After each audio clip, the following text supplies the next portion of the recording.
আসসালামু আলাইকুম। আজকে আমি আপনাদের সাথে জেন্ডার বা লিঙ্গ নিয়ে আলাপ করব।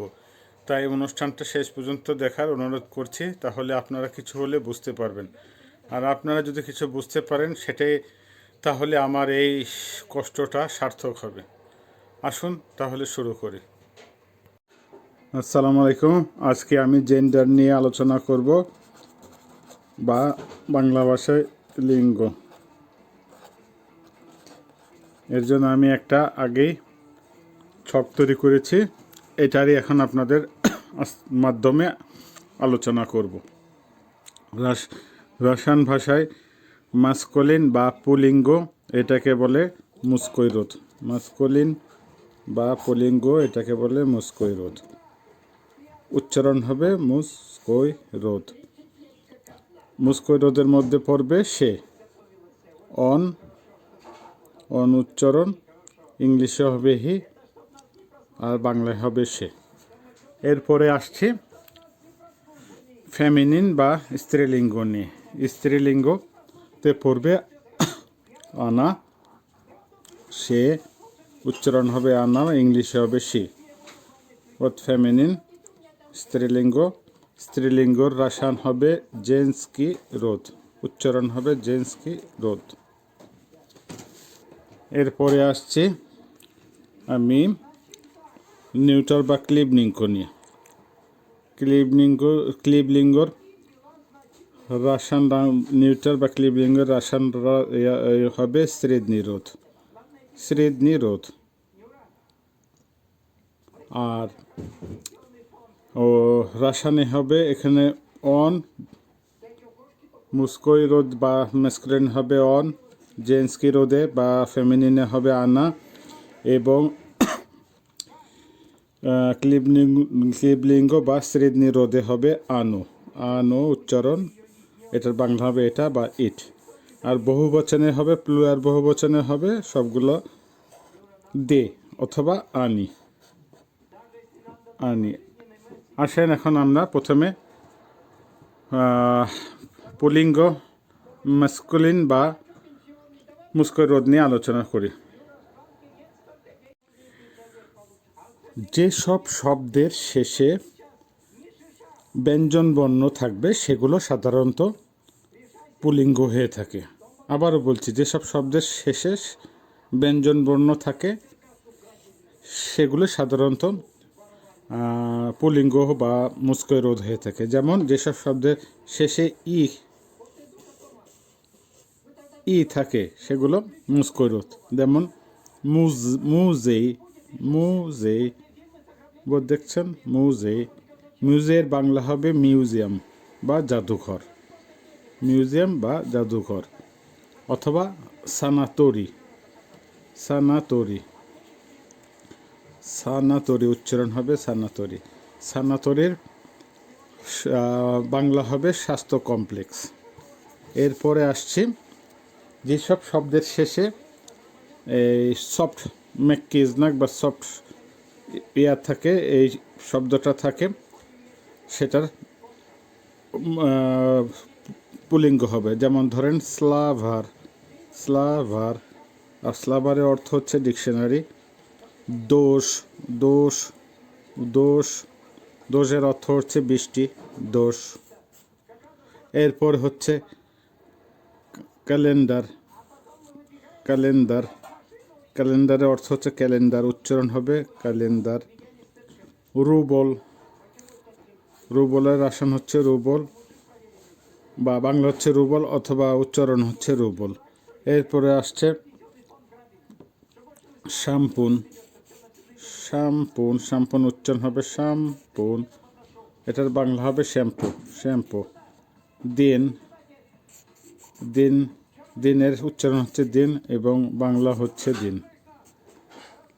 এরপরে আসছে যেসব শব্দের শেষে থাকবে তেল, সাধারণত এগুলো প্রফেশনের ক্ষেত্রে হয়ে থাকে। যেমন প্রিপাদাভাচেল, কলেজ বা বিশ্ববিদ্যালয়ের শিক্ষককে বলে প্রিপাদাভাচেল, উচ্চারণ হবে প্রিপাদাভাচেল। এরপর হচ্ছে উচিচেল, এটা হচ্ছে স্কুলের শিক্ষককে বলে উচিচেল। এরপরে আসছে ভাদিচেল। ভাদিচেল, ভাদিচেলের বাংলা হচ্ছে ড্রাইভার, উচ্চারণ হবে ভাদিচেল। এরপরে আসছে স্ত্রয়চেল। স্ত্রয়চেল, স্ত্রয়চেলের বাংলা হবে নির্মাতা, উচ্চারণ হবে স্ত্রয়চেল।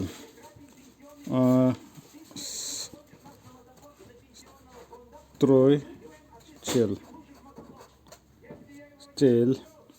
এরপরে যেসব শব্দের শেষে আর থাকবে সেগুলোকেও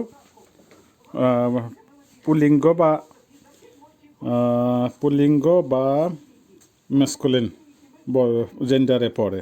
যেমন ধরেন ইয়ানভার, ইয়ানভার এটা মাসের নাম জানুয়ারি মাস। অথবা নয়াবর নভেম্বর মাস, নভেম্বর মাস নয়াবর। অথবা দেকাবর এটা হচ্ছে ডিসেম্বর মাস, দেকাবর, উচ্চারণ হবে দেকাবর। এরপরে আসছে এক্সেপশন কিছু আছে যেগুলোর কোনো কারণ ছাড়া, অর্থাৎ ছাড়া এগুলোকে পুলিঙ্গ বা মুস্কো রোদের মধ্যে পড়ে। যেমন ধরেন পাপা, পাপার বাংলা হচ্ছে বাবা, উচ্চারণ হবে পাপা। অথবা দিয়া, এর বাংলা হবে চাচা বা মামা। এরপরে আসছে দেদুস্কা, দাদা বা নানা, দেদুস্কা, উচ্চারণ হবে দেদুস্কা। এরপরে হচ্ছে মুসিনা, উচ্চারণ হবে মুসিনা, এটার বাংলা হবে পুরুষ। দেখছেন এগুলোর পিছনে আছে, বা ইয়া, এগুলো অলরেডি এক্সেপশন। এগুলো হচ্ছে ম্যাসকুলিন বা মুস্কো রোদ, যেগুলো আমরা ফেমিনিন বা জেন্সকি রোদে বা স্ত্রীলিঙ্গে গিয়ে আমরা দেখা পাবো। ইয়া।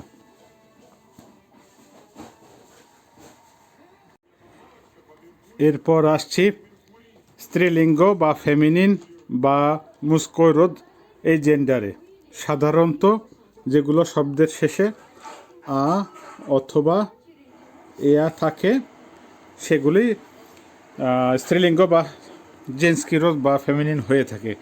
কিন্তু এক্সেপশন আমি আগেই দেখেছি, মুস্কো রোদের এখানেও আছে, পাপা, দিয়া, এগুলো এক্সেপশন, যার জন্য এটার সাথে আপনারা ওগুলো মিশাবেন না। ওকে, এখন আসছি প্রথমে যেসব শব্দের শেষে থাকে সেগুলো স্ত্রীলিঙ্গ হয়। যেমন মা, অর্থ হবে মা, উচ্চারণ হবে মামা।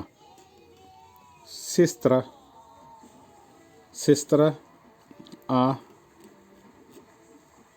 মামা,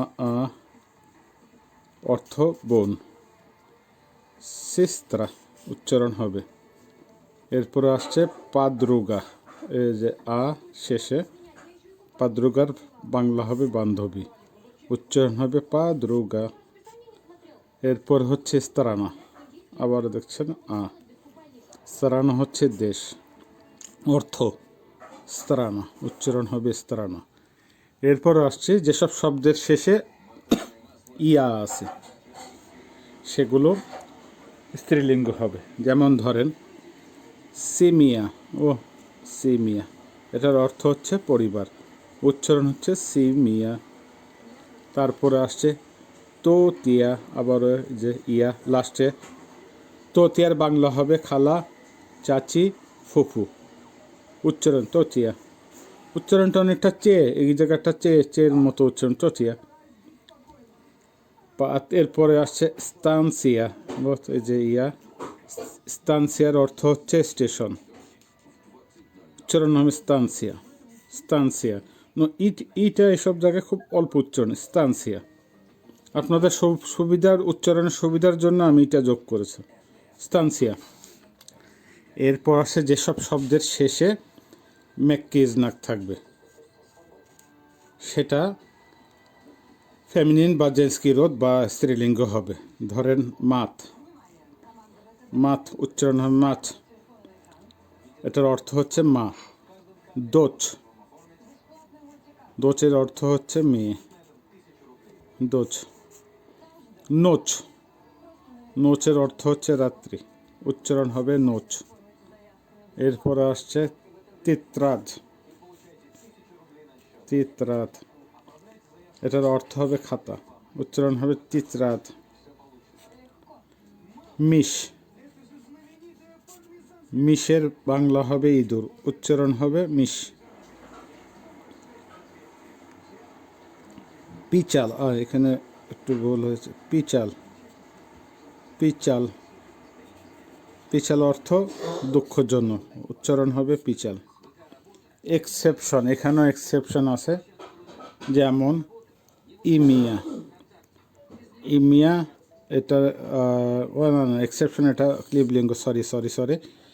এই হয়ে গেল মোটামুটি জেন্সকি রোধ বা জেন্সকি রোধ বা ফেমিনিন জেন্ডার বা স্ত্রীলিঙ্গ। এখন আসছি আমরা নিউটার ক্লিবলিঙ্গ বা শ্রেদনিরোধ। শ্রেদনিরোধের যেসব শব্দে সাধারণত ও থাকে শব্দের শেষে, ও, সেগুলি ক্লিবলিঙ্গ হয়। যেমন ধরেন ও, কিনো, কিনোর অর্থ সিনেমা, উচ্চারণ হবে কিনো। মেট্রো, মেট্রো, মেট্রোর বাংলা হবে টিউব রেলওয়ে। কাজিনো, ক্যাসিনো, উচ্চারণ হবে কাজিনো। আকনো, আকনোর বাংলা হবে জানলা, আকনো।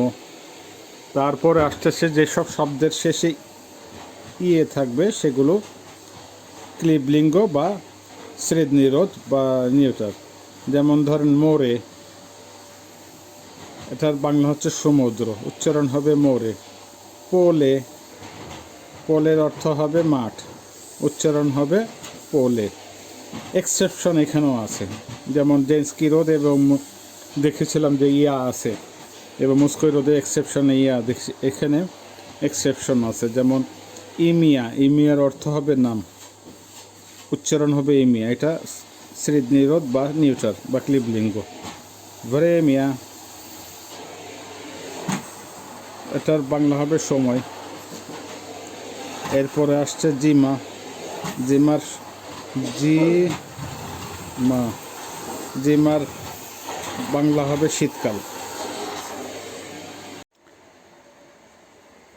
আজকের মতো এখানে শেষ, আগামীতে আবার অন্য কোনো ভিডিও নিয়ে আসব। সবার সুস্বাস্থ্য কামনা করে শেষ করছি। আল্লাহ হাফেজ, до свидания,